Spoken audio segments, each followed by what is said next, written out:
Chad Peterman here, and you are listening to Can't Stop the Growth, a platform for leaders and teams to grow and thrive. We highlight the importance of personal development, pursuing greatness, and always chasing your potential. Let's get into it. Hello and welcome to another episode of Can't Stop the Growth. I'm your host, Chad Peterman, and today we are going to be talking about a topic that I'm sure all of you are very interested in, being that we are recording this in March. If you're an HVAC contractor, this is probably one of the toughest months, and you're wondering, how do I drive more leads? An obvious answer is, well, I need to spend more on marketing. And I think that the thing to think about is maybe taking a step back and understanding how your marketing is actually working. Do we want to just spend dollars frivolously without attracting leads? And our guest is going to tell us how we can better utilize Google, how we can better utilize all of our digital marketing assets to drive more leads effectively and efficiently. So without further ado, would like to welcome the CEO of Camp Digital, Miss Katie Donovan. Welcome to the show. Thank you so much. I really, truly appreciate it, and I'm excited to be talking with you. Sure. Absolutely. Anytime I get to talk with Katie, it's a good conversation. She is a wealth of knowledge and is really doing some amazing things. So I'm grateful to have you on here and spend a little time hopefully informing listeners on a lot of stuff that I know me as a contractor, I don't know. I didn't get into the digital space. Obviously, it becomes a business that you have to learn within your business. And we are very grateful to have you on our team helping us navigate what is an ever-changing landscape out there. Oh, yeah. Absolutely. Yeah, big time. So I think we'll kick it off. One of the things that we had talked about that you wanted to kind of dive into was this Google's value-centric measurement. I guess maybe just to kick it off, like what is that? What are we talking about here? I'll go back a little bit and blow your mind because you're talking about needing more leads, and it's March and we need more leads. And I am on a personal mission to tell people I don't think they need more leads. They need better leads. And I think 2025 and 2026 are going to be the years of getting to those better leads, efficiency, quality of leads.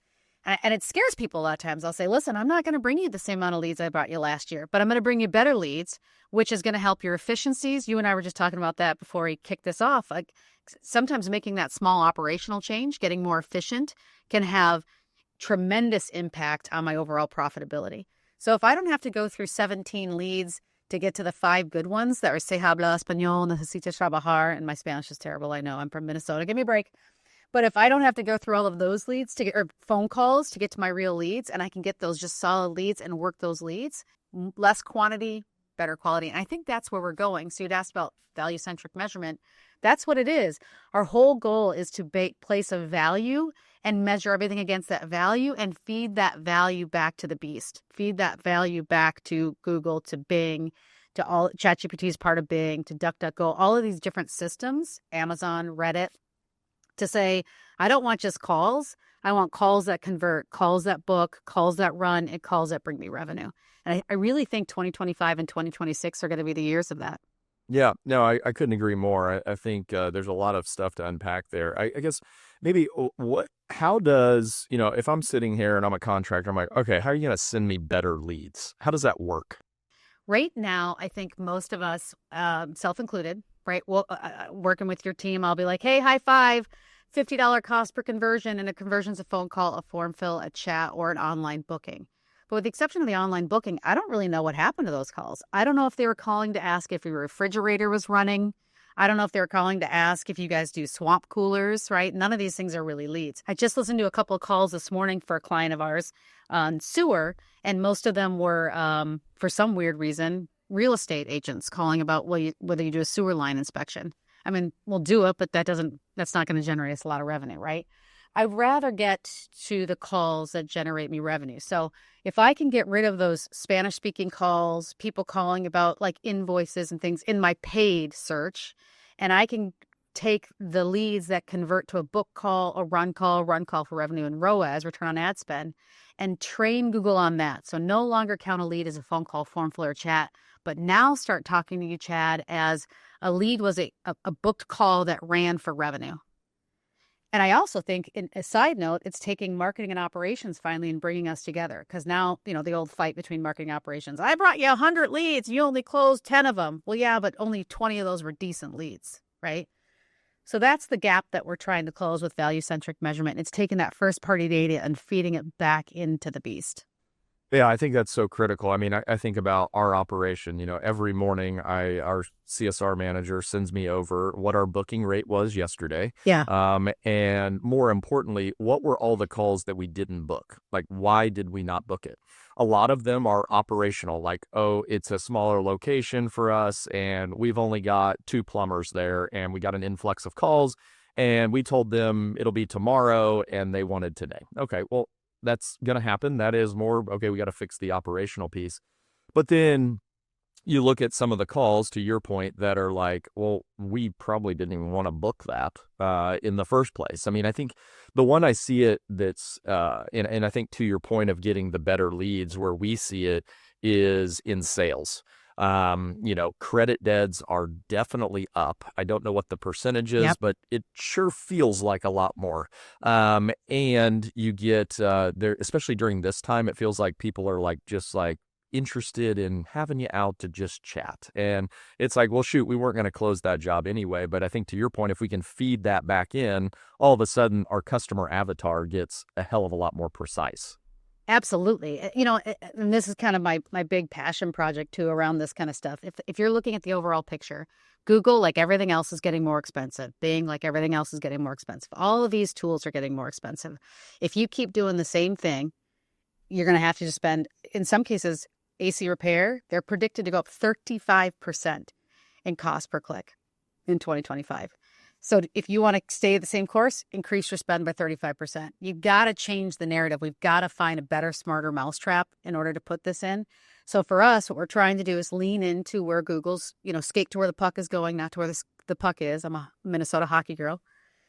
And where that really is trying to understand the customer and making sure we understand your customer, your avatar. So you kind of nailed it, right? Your customers might not be the DIY customers that then suddenly also, want a best price or want a cheapest price, I should say, right? You guys are the best price for the service. So it's really understanding that. And how you do that is by training Google with that value-centric measurement.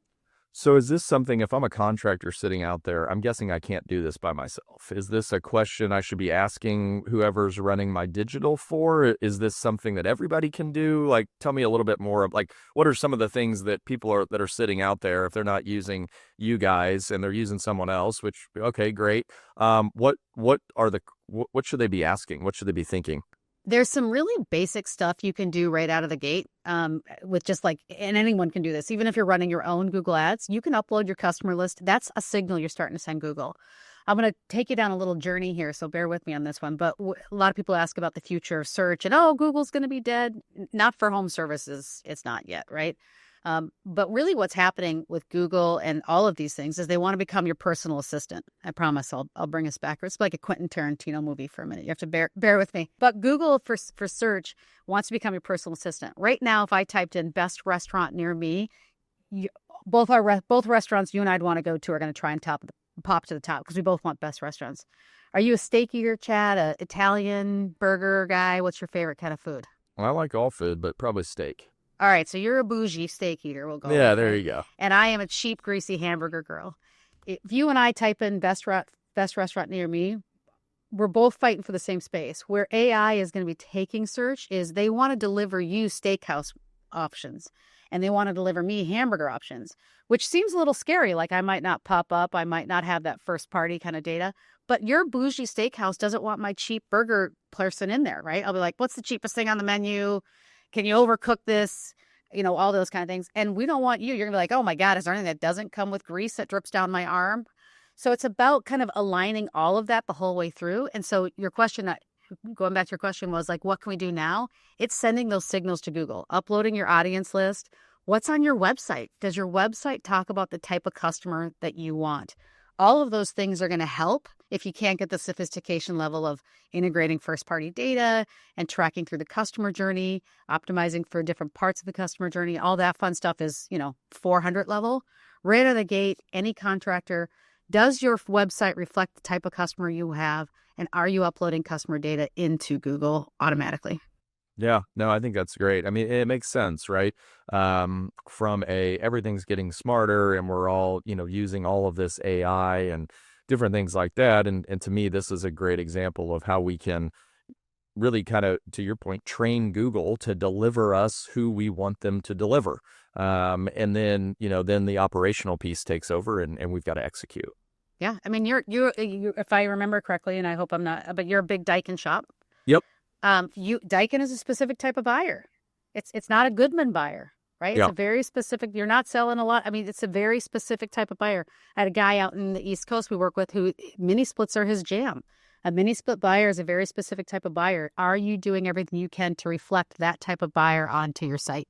Yeah, no, that makes a whole lot of sense. I really like the point about making sure your website tells Google what kind of customer you want. And I think that, rather than, trying to make the website look flashy and different stuff like that, this is a really good opportunity to, really, really speak to Google. I guess one question I just thought of as I was saying that, what role does I know, and pardon me if this is yeah, duh. But from a content perspective, obviously content, has always been king, but is it more important now? What does that look like, or how should we be thinking about that? I think content is more important now than ever before, but it's probably not content the way most of us have been trained to think about content. It's everything down to the photos. So not sure if you have an iPhone or not, but there were 20 billion Google Lens searches in October. It's insane. And that's people taking their phone. And as we think about the generation that's coming into homeownership right now, there's something, depending on what part of the country you're in, but something in their garage or in their utility room or around the, back portion of the house that's leaking water. The younger people are going to take their phone, open up their Google Lens, take a picture of it, and say, what is this leaking and how can I solve it? That's done with the image content. So content to me is not just about words on the page. And as a matter of fact, Google Marketing Live last year, a big push was search beyond the keyword. That's the content we want to look for. So do you have a lot of imagery? Is it tagged correctly on the site? And that's something people can do on their own too. You do not need to set up, as a matter of fact, we don't recommend it necessarily, a huge production shoot. Authenticity is very important to people. Grab your iPhone, take some pictures of the brand new water heater you just installed. Show what that should look like. Tag that as you upload that to your site or to Google Business Places, or Google My Business, which you can have on your own. You don't need an agency to do. And you'll start to see a lot of value and a lot of leads coming right from that. I do not even know what Google Lens is. Obviously, stop. Obviously, I am. You said the young people. Maybe that means I'm getting old. So let me show you here, because it's so cool for anyone who wants to kind of follow along. If you just go open up your, what am I in here on here? Is this Safari? But you can do it on pretty much anything. You get this little thing up here that's got a picture of a camera on it. Oh. And instead of searching by words or voice, you click that. It opens up your camera. We'll take a picture here. I'll do it myself. Let's see what happens. It's probably going to get my glasses. And now it's going to search for all of those glasses. Oops. Holy crap. I'm doing it backwards. Now imagine seeing, there you go. There's all my I have funky glasses where the tops come off. But imagine going out to your garage. There's your leaky water heater. I take a picture. These people don't know what it is. Yeah. What is this thing? What is this? And that's the unique thing about our space. It's one of the lowest interest, highest intent spaces that exist. Right? If I go look for a car, I will spend upwards of 2.5, 3 months researching a car before I show up at a dealership. In this space, you'd be lucky if you hold them 20 minutes. Yeah. Right? Something's leaking. So Google Lens has had literally billions of searches now. People walk up to their furnace or their AC unit, take a picture and go, what kind of filter do I need? That's what's happening in the space, and that's really quickly converting to that. That is, wow. For those of you older folk, we just like myself, we just taught you something. So here we are. No, I think that's interesting, and yeah, really understanding how people search, and understanding that they may not search like you. So coming at it from a bunch of different angles, to try to, again, grab your customer. Not only that, but here's, we talk to a lot of folks and they say, gosh, the PEs have entered my market. How can I compete? This is a great place to compete because the PEs are big ships and turning those ships sometimes are not as quick as us little guys, right? We can get out there with our iPhone. I can have 10 water heater photos by the end of the week. And I can, without any agencies, without anything, I can upload those to my Google Business Profile. I can pop those onto my site if you know how to do that. But Google Business Profile is super easy. And I can start tagging it with keywords like leaking water heater near me, right? Or pick a city. That will start to bring you leads. Like very little, the only investment's the investment of your time. Yeah, well, and if you don't want to go out and take pictures, I'm sure you could probably get into your CRM and find all the pictures That's that right. you need. I just wrote that down. I was like, I bet we have millions of pictures within our database of some form or fashion. Some of them aren't great. We do have to have with our comfort advisors, we got to do like sometimes a little picture class. Like you want to hold it steady, and it shouldn't be, where we can't see what's going on, but we always have a good laugh, over that for sure. I've seen whenever I tell people this, they get excited and they send me photos. And I saw one of a mainline backup. Oh boy. Yep. And I'm like, let's not use that one. I think we really should focus on solutions, not problems. I don't know that I need to see a footprint out of of that. Yeah. Yeah. So. Good stuff. I did save it on my phone for party conversations. Absolutely. That'll get the conversation started. What else with Google? Like, what should we be thinking about? I know we were on a call, what's that been, a month ago or so, where, you were delivering just a ton of great information. Like what else should contractors be thinking about as they think about Google, paid search, LSA, all of these things? I love trying to talk about things that anyone can do, again, whether they have an agency or not. And I'll tell you, it goes back again to that signaling. This year, next year, if you keep doing the same things, just keep shelling out more money. Like it's for the same results. You're going to add 10, 15, 20, 30% more to stay in the same spot. And that's what's frustrating all of us. So if you think about things you can do as a one-person operation to a 1,000-person operation, the photos are big things, but it's signaling. If you're a Daikin provider, have you gone and looked at your Daikin dealer locator and made sure that your content's correct in there? Because that's linking to your site. If you're also carrying Goodman and Amana, same company, right? Like, are you making sure all that's correct and they have the right service area? So one of my clients the other day, I was just talking to him and we pulled up just a random zip code. She gave me her zip code instead of the zip code of the business and she didn't show up, but they certainly service that area. So just little things. Google knows Daikin is one of the leaders in HVAC equipment and furnace equipment in the United States. So if you've got that great backlink, they know. Right? It's all about sending those signals. I'll tell you something I'm personally in love with. And I think Tommy, your friend, kind of built a business on this. And he talks about it publicly all the time. And that's getting some of those local links. Rather than spend $250 to a shop in India to give you a backlink, go down to the Pound, offer them a $250 check and say, hey, can I put a link to my site to you? And, you link back to me for this donation. That's telling Google you do business in that area, right? Do that with the kids' sports team. I'd rather spend those $250 in my community, helping my community and getting great links for it that tell Google, oh yeah, I work in the city of Charlotte. I work in the city of Chanhassen. I do business here. Talk to your local, adjacent businesses. See if you can get links out both ways. It's a win-win. I honestly, I think that's a great piece. I think I have this like weird thing that I think Tommy is going to become. He's going to transform from the garage door guy to the backlink guy. Yes. If you want to get him going, you talk backlinks. But to your point, he is so dialed into that and has been for years that the results are there. I mean, he was telling me a story about like some sponsorship they did and he refused to sign it unless it had that they were going to give him a backlink. Like, and they're like, no one's ever asked for this. And he goes, it is the only thing that I'm after. I need this. Well, and he's literally genius on it. Like it's literally genius. And we get hit up all the time as an agency. Oh, come, we'll buy backlinks for you. They'll be able, and I thought to myself, that's fine. I go out and buy that $250, $500 for a good backlink. But gosh, I'd rather give it to somebody in the community, get the goodwill from the community, put the picture on my website, have the link from me, have the link out to them. It's how the trades were born. Yep. Every Little League game I go to has got somebody in the trade sponsoring the team. Yep. Get a backlink for that. Yeah. It's not gross. It's part of what we're in the business of. It's just evolution. And that's the trades built Main Street. Why not let Main Street help us back? Yeah. I like that. That's and I appreciate you providing stuff that like people can do.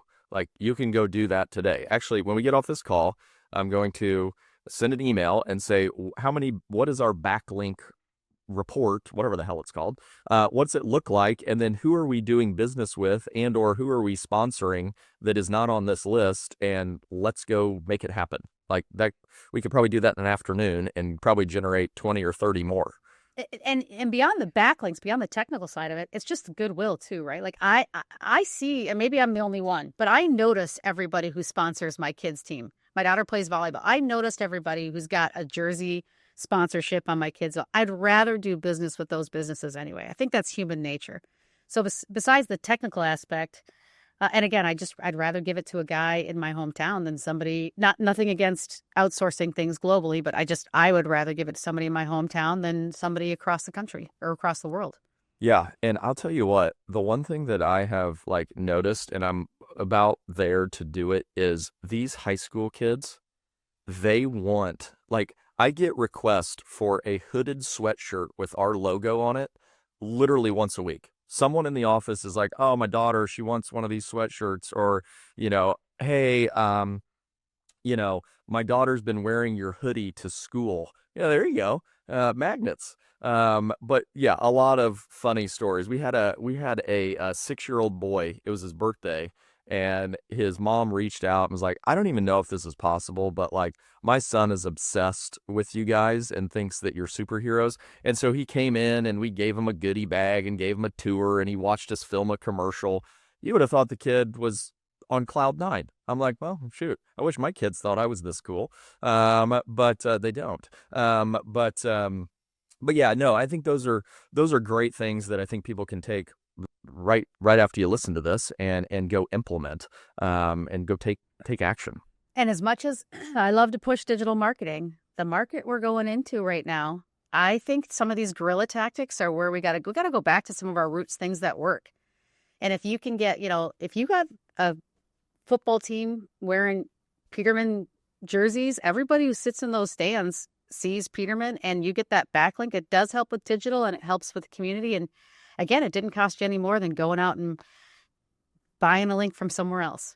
So, well, I mean, it goes back to, building that brand, building that community involvement. I mean, when people ask me, well, how much do you pay for a lead? I'm like, well, you're not comparing apples to apples because of our brand recognition in the market. Like that is a huge piece of it. And we see that being in different locations, right? It's a hell of a lot easier to get a lead and it's a lot cheaper in Indy than it is in, Lexington, Kentucky, where we've been for all of 2 months. Like it's just different. And so I think people lose sight of that a little bit where they're, yelling at their digital marketing agency because they can't produce leads or they're too expensive. And it's like you look at their truck and you're like, well, no one's going to call you in the first place. Like we're going to have to literally cross our fingers and hope someone actually clicks on the damn thing. Yeah. Is there candy in the back of that van by chance? Yeah, exactly. Like, yeah. Or there's tools falling out of the bottom because it's rusted out. Yeah. Type thing. So what, we mentioned, we talked a little bit about AI, a lot about AI and all of this stuff. What is, and I think you talked about this on the call that we had about a month ago, was the Chat GPT. Yeah. Like I've heard people, they're like, I don't even use Google anymore. I just use Chat GPT. What's up with that? What should we be paying attention to? What should we be thinking? Well, we hear a lot of stats about how much of the market Chat GPT, which is Bing, Microsoft, is taking, or Perplexity, or I mean, there's a ton of them out there right now, but how much they're taking. But you have to look at that by age group and then by vertical. In the home services space, right, most of our consumers are over 24. If you're under 24, you got to be looking at advertising on TikTok. You got to be looking at, but most of our consumers, and actually it's even 21, but up to 24. But in the home services space for the homeowner, it's still over 90% Google. I mean, I'm a huge Microsoft fan. I love Microsoft. If you're not using Microsoft, get on Microsoft. It's less competitive. It's older demographic, tends to be homeowners, more affluent, kind of center of the target. But it's still majority of the traffic's coming from Google at the moment. So I'm not as terribly worried. We still believe in diversification. You still got to get on Microsoft, which is ChatGPT. We've been doing a lot of work with Reddit recently and Amazon as two opportunities to kind of help diversify. But last year, and I'm not sure if this number is exactly right because it was from February, but I believe it was $265 billion Google made in 2024 on advertising. They're not going to let that go without a fight. Right, $265 billion made on advertising, not Google, on Google's advertising products. That's just a wild number. So that's not just going to go down without a fight. They'll keep, and same thing, ChatGPT wants their piece, Reddit wants their piece. So all of these AI tools that are going to start popping up and that we're starting to see with the generative search, they're all just going to move advertising into it. It's going to look different, but it's going to behave the same way. Yeah. No, I appreciate you providing some insight on that. I think it's, trying to get, these things are moving so fast that it's crazy. I think about all the AI, call answering, after hours, different stuff like that. I mean, we're using AI for our after hours right now, and working really well. And so I think all of these things are, like you said, kind of converging, and, staying on top of it and seeing what's out there, I think is critical. You're probably already seeing it. So reserve with Google. I don't know if you've ever done this. I have not reserved my own restaurant now in probably a year. I use reserve with Google. So I tell Google the restaurant I want to go to and the times I'm available, my preferred time. It calls the restaurant for me and books my appointments. Reserve with Google is coming into LSA right now, local service ads as well. So pretty soon your CSRs might think they're talking to a person, but they're actually talking to reserve with Google that's booking an appointment through LSA. So that is coming to local service ads as well. So whether we are actively engaged in incorporating AI or passively, it is coming in the space hot and heavy. I feel like I'm getting like a technology lesson. I've never heard of this reserve thing. Oh. I book my own restaurants. Talk about bougie, Katie. Jiminy Christmas. I love it. You go online. You don't have to talk to people. You go online. I just did it the other day. I said I'd prefer, because I'm an old person, I prefer a 5:30 reservation, but I'd be willing to go up to 6:30. And it calls and it says, do you have 5:30 available? If not, it'll say, do you have anything before 6:30? It'll take whatever, and then it sends you back a note saying it's all reserved under your name. Here's the information. And it'll put it in your calendar if you wanted to. Jiminy Christmas. And it's free. It's $0, 0 cents. I love it. But that's also coming to local service ads. It's not going to be free, but they're putting that component into LSA as well. Okay, where they can just call and book an appointment. Yeah. I like that. Sweet. Let's talk a little bit, since we're on the digital marketing front, we're talking about things that we can do. You mentioned kind of GMB and how you can upload the pictures and stuff like that. What are some of the other things that people, because I feel like this is a missed opportunity, that people can generate stuff from? What should we be thinking about as it relates to GMB right now?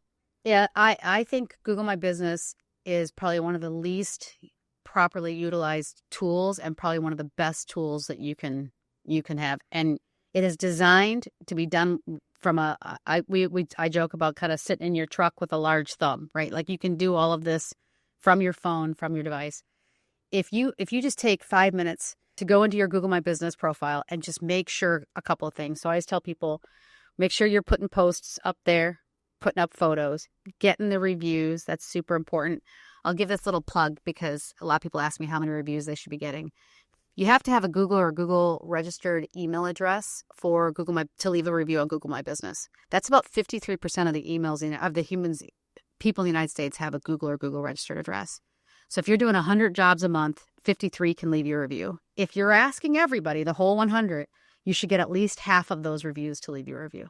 So 25% of your overall run jobs should be leaving your review. And that's just a nice rule of thumb. Make sure you're getting those reviews. It's a nice way to get out of the gate. But the reviews, leaving the posts and pictures is huge. How you label those pictures is pretty big too. And then just make sure you fill everything out on a regular basis. Like, do you have your hours set? Google came out recently and acknowledged hours as a ranking factor. and I want to stick a hot poker in my eye every time someone calls me and says, can you look at my GBP or Google Business Profile? And I close at 5. How many of us get home at 5 o'clock and realize our furnace wasn't working during the day? My house is cold. Am I going to wait till tomorrow morning to call? No, I'm going to Google, and you're not going to come up because you say you close at 5, which legitimately, if you close at 5 and no one's answering the phone, I understand it. But if you have a call center of any kind, you should have that open 24 hours a day, 7 days a week, because it's a ranking factor. So just going through that Google My Business account and making sure everything is set up and optimized and just go through and making sure you've touched every button is huge. The second thing I will tell you about Google My Business that I wish people would spend some time on, because this gets a little scary, is anyone can make a recommendation to your Google My Business. So if you're not going in regularly and checking that, I could go into your Google My Business today and I can make a recommendation that you actually close at 2 o'clock in the morning or whatever. And if you don't go in and say no, or Google doesn't verify that's not correct, it will actually update. I could recommend a different phone number for your business. I can do all kinds of little smarmy things. So you're going to want to go in there and look at those recommendations. I always tell people at least once a week just to make sure nothing's being changed on your account. Yeah, that's great. What we talked about, paid search, LSA. I think people are all familiar with this, or at least I hope you are by this point in time. What about from kind of the SEO perspective? I know this is I've always looked at it as, because I don't know anything, it's like, this SEO, how do I do this? What should I be focused on? Like what should we be thinking about from that perspective? I was sitting in a meeting the other day and someone said in this room, SEO was dead. And it was everything I could do not to go over the table at the person, because even though it's further down the page, it is not dead. Yep. Good SEO actually reduces your costs for paid as well. Good SEO helps with conversions. Good SEO helps with a lot of things. So even if you're not doing it for SEO's sake, good SEO is still super important to do. And again, there's where I think that even us small companies, even the guy in a truck with his wife answering the phones can actually help their own SEO. And a lot of it is, again, thinking beyond the keyword, right? So we all know, do my location keywords in there? Do I talk about the fact that I'm a plumber and I do leak fixes and hydrojetting and leak detection? All that stuff's in there. But also, do you have a real photo of one of your techs, and is it tagged with saying Chad Peterman of Peterman Brothers, serving in the Indianapolis area since, however many years, right? Just something, that content that's on there when you upload it, it's going to help with your SEO. All those things are going to help. So just making sure and to your point, and it was a great point, every picture of every job is in your Service Titan. Yeah. I mean, you don't even have to spend a lot of time. You could take this your Saturday afternoon project. You can binge watch Severance or whatever it is you're watching right now. And while you're doing that, download some photos, write some city tags. I love city tags on there, like, Katie fixing a toilet in Chaska, Minnesota. And then start putting that stuff on your website and on your Google Business Profile, and it's going to help your SEO significantly. Yeah, I think that's such a key, because you look at most Google My Business, they've got 6 pictures, one of the logo, a truck, and, Bill out in the field. No one knows how that one got on there, but it's there. And now you can take kind of an active approach to boosting that, and it's just effort.